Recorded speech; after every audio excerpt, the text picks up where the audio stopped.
কৃষিজাত পণ্য দ্রব্যের দাম মূল্য বৃদ্ধি হওয়ার ফলে কৃষকদেরকে বিভিন্ন সময় কষ্টের সম্মুখীন হতে হয়েছে এবং সেই কারণে আমরা হিসাব প্রকাশ করে আমরা সিদ্ধান্ত নিয়েছি।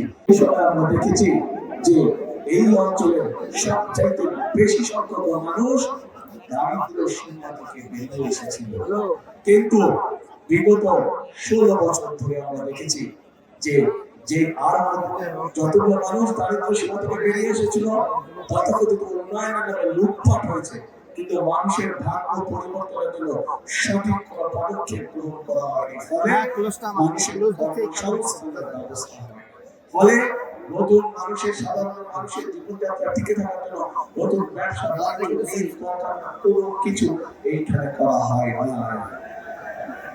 প্রিয় ভাই বোনেরা, এই এলাকায় একটু আগে আমি আমার ছেলেদের বাড়ি থেকে আসলাম, আমি নিজেও জানতাম না যে সেইখানেও পর্যন্ত কয়লা আছে। আমি জানতাম দিনাজপুরে কয়লা আছে, কিন্তু আজ আমি শুনলাম যে সেখানেও কয়লা আছে। এই কয়লা যদি আমরা উত্তোলন করতে পারি, এই কয়লা দিয়ে আমরা অনেক কিছু পরিবর্তন করতে পারবো। প্রিয় ভাই বোনেরা, আমরা সবাই জানি এই অঞ্চল হচ্ছে কৃষি প্রধান অঞ্চল।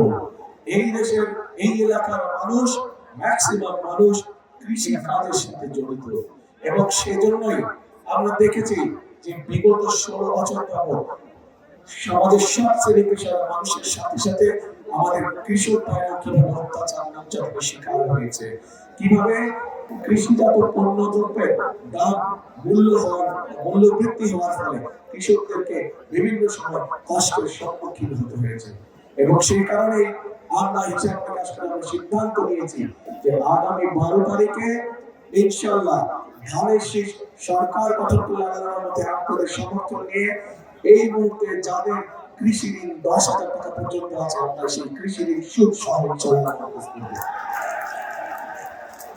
সমগ্র বাংলাদেশের কৃষকদের 10,000 টাকা পর্যন্ত কৃষি ঋণ সুদ সহ চালানো করব।